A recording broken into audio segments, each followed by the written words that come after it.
हाँ, कई तरह से कार्रवाई में सबसे पहली कार्रवाई है कि सिंधु नदी का जल रोक दिया जाएगा पाकिस्तान जाने से।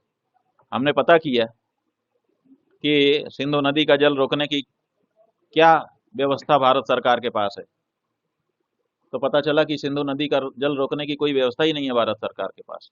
और अगर भारत सरकार सिंधु नदी का जल पाकिस्तान में जाने से रोकने के लिए व्यवस्था करना शुरू करे तो कम से कम 20 साल लगेगा। कि पैसा कितना लगेगा वो तो छोड़ ही दो, 20 साल का समय कम से कम लगेगा, तब ही सिंधु नदी का जल रोक पाएगा भारत अपने यहाँ। और आप कह दे रहे हैं हम सिंधु नदी का जल रोक देंगे, मतलब कैसे आप, क्या कर रहे हो आप? इसका मतलब है कि जनता को मूर्ख बनाया जा रहा है। हाँ, वही तो हम कह रहे हैं कि जिसकी नाकामी है उसको पकड़ो, किसी न किसी की तो है। यही तो हम कह रहे हैं, वो जांच करके पता चलेगा। अगर हम जानते तो अभी तक हम गला पकड़ लेते उसका। हमको सहन नहीं हो रहा है जिस तरह से हमारे लोगों के साथ ये घटना की गई है। खून पूरे 140 करोड़ लोगों का उबल रहा है भारत देश के। किसी को आप मत समझो, सब हर व्यक्ति उद्वेलित है। अगर पता होता कि इसके कारण हुआ है तो अभी तक उसको पकड़ लिया जाता। लेकिन जो उसको बचाने की कोशिश हो रही है, पकड़ने की कोशिश नहीं हो रही है, यही दुख की बात है। कल का जो दुख था वो उनके जाने का और उनके साथ अन्याय का दुख था। आज का दुख ये है कि दोषियों को, जो अपने अंदर के दोषी हैं, उनको पकड़ने की कोशिश नहीं दिखाई दे रही है, बल्कि उनको बचाने की कोशिश दिखाई दे रही है। कहने का कहाँ समय है जी, ये कोई सामान्य घटना थोड़े है।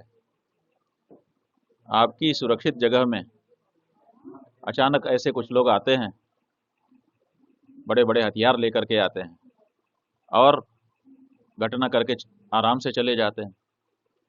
ऐसा तो कहीं नहीं देखा गया कि कोई ये करे। कहीं पर अचानक कोई आ जाता है तो कम से कम आने के बाद उसको पकड़ लिया जाता है। नहीं पकड़ पाए तब तक घटना करते समय उसको रोंद लिया जाता है। लेकिन यहाँ तो बाकायदा आते हैं बड़े बड़े हथियार लेकर के लोग, और एक नहीं कई, और वो बाकायदा लंबे समय तक 2000 से ज़्यादा लोग जिस एरिया में बिखरे हुए हैं उनके बीच में आते हैं।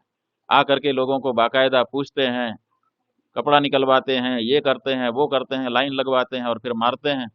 और एक के बाद एक जाने कितने लोगों को मारते चले जाते हैं, और उसके बाद आराम से सुरक्षित होकर के निकल भी जाते हैं। ऐसा कभी देखा है आपने? लोग हल्ला मचा देते हैं, पकड़ दकड़ हो जाती है, मारपीट हो जाती है। यहाँ तो कुछ हुआ ही नहीं।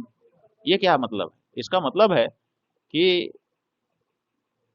कुछ गड़बड़ी है। कौन उनको आने दे रहा था? आखिर किसने आंखें बंद की उनके आते समय, उनकी वारदात करते समय और उनके जाते समय? कोई तो होंगे। तो सबसे पहली जरूरत इस समय है कि जो लोग इसके लिए दोषी हैं, चाहे तो दोषी हैं, चाहे तो उनसे चूक हुई है, चूक भी एक तरह का दोष है क्योंकि प्राण गए हैं अनेक लोगों के, तो उनको पकड़ा जाना चाहिए। पहला काम वो होना चाहिए कि ये आखिर ये किसके कारण हो चुका। अगर वो नेता है तो नेता, अगर वो अफसर हैं तो अफसर, पहले उनको चिन्हित किया जाना चाहिए।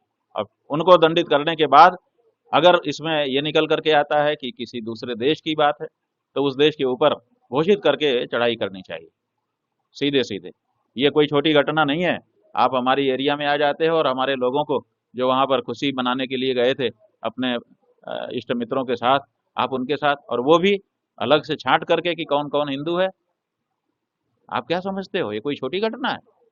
तो इसलिए जिन लोगों के दायित्व में ये सब होने दिया गया, अगर उनको नहीं पकड़ते हैं तो हम समझते हैं कि पूरे संसार को इसके बदले में वो नेस्तनाबूद कर दें, तहस नहस कर दें, तब भी हम समझेंगे कि उन्होंने किसी को तो बचाया और जो असली दोषी था उसको बचा लिया।